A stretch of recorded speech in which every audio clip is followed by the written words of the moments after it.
শহরের বিল্ডিংগুলো যে দাঁড়িয়ে রয়েছে তার পেছনে রয়েছে লাখ লাখ দিনমজুরের রক্ত, ঘাম।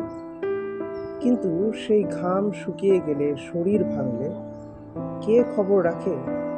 যারা আমাদের শহর গড়ে তাদের শরীরটাই কিন্তু প্রতিদিন ভাঙে। আসুন দেখে নেওয়া যাক কোন কোন ফিজিক্যাল সমস্যার মধ্যে দিয়ে একজন মজুরকে যেতে হয়।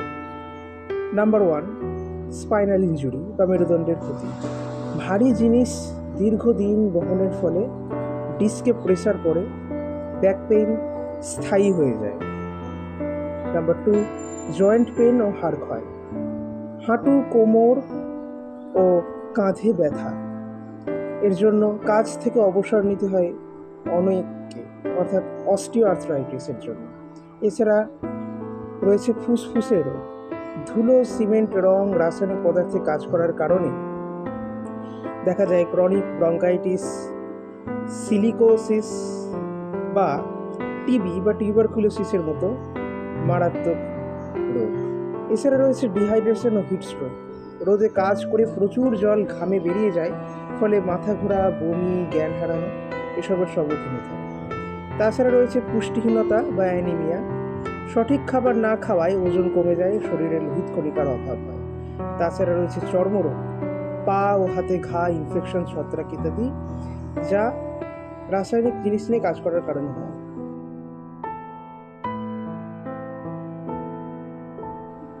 আসুন দেখে নিই মজুরদের কিছু ভুল ধারণা গ্রামীণ চিকিৎসা। নাম্বার 1, তেল মালিশে সব ঠিক হয়ে যাবে এই বিশ্বাস। অনেক দিন মজুররা মনে করে পিঠ বা কোমর ব্যথা মানেই শুধু মালিশ বা গরম সেঁক করলেই ঠিক হবে, কিন্তু বাস্তবে এগুলি টেম্পোরারি পেন রিলিফ দেয়, হাড়, জয়েন্ট বা নার্ভের ভিতরের সমস্যাগুলি থেকে মুক্তি দেয় না।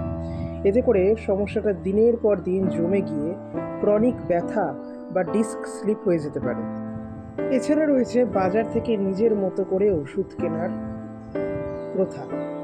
ব্যথা হলেই লোকেরা পেইন কিলার যেমন টিক্লোফেনাক বা নিমেসুলাইড কিনে খায় ডাক্তারের পরামর্শ ছাড়াই। অনেকেই অ্যান্টিবায়োটিকের ডোজ অসম্পূর্ণ রেখে দেয়, যে ইনফেকশনকে আরও শক্তিশালী করে তোলে, যাকে কিনা বলে অ্যান্টিবায়োটিক রেজিস্ট্যান্স। আবার কেউ কেউ কফ সিরাপ বা ঘুমের ওষুধ নিজের ইচ্ছায় খায়, যা লিভার বা কিডনির ক্ষতি করতে পারে। এরপর আছে কুসংস্কার ভিত্তিক চিকিৎসার অবলম্বন।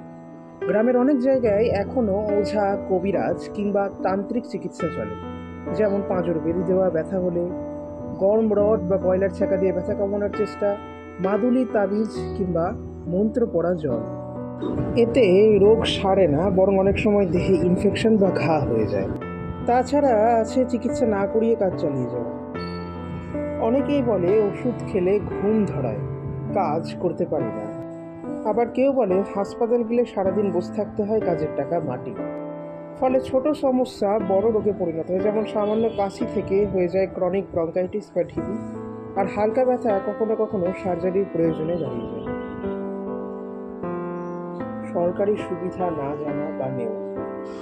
ইএসআইসি বা শ্রমিক হেলথ ইন্স্যুরেন্স কি তা কেউ জানে না। যারা জানে তাদের অনেকের কাছে কার্ড নেই বা কোথায় ব্যবহার করতে হয় বোঝে না। সরকারি হাসপাতাল ভিড় আর দুর্ব্যবহারের ভয়ে এড়িয়ে চলে অনেকেই ভাবে ওখানে গেলে ভালো ওষুধ পাবে না, লম্বা লাইনে দাঁড়াতে চায় না, সময় নষ্ট হবে বলে ভাবে। আবার লোকাল পল্লী চিকিৎসকের কাছে গেলে মেলে না সঠিক চিকিৎসা বা ট্রিটমেন্ট। আসুন দেখে নেওয়া যাক এর কিছু সমাধান বা suggestions. Number 1, mobile health clinic. ভ্যানের মতো চলমান মেডিকেল ভ্যান প্রতিদিন ভিন্ন ভিন্ন এলাকায় ঘুরবে, যেখানে করা যাবে চেক আপ এবং পরীক্ষা নিরীক্ষা, হাড়, চোখ, গ্যাস্ট্রিক, রক্তচাপ ইত্যাদি। এছাড়া আনা যেতে পারে পুষ্টি সাবসিডি, যেখানে শ্রমিকদের জন্য সরকার বা এনজিও মিলিয়ে কম দামে ডিম, দুধ, ডাল সরবরাহ এবং খাবার বানানোর ক্লাস এর যোগান দেবে। ওরা প্রত্যেক দিন নিজের শরীরকে ভাঙে আমাদের বসত বাড়ি নির্মাণের জন্য।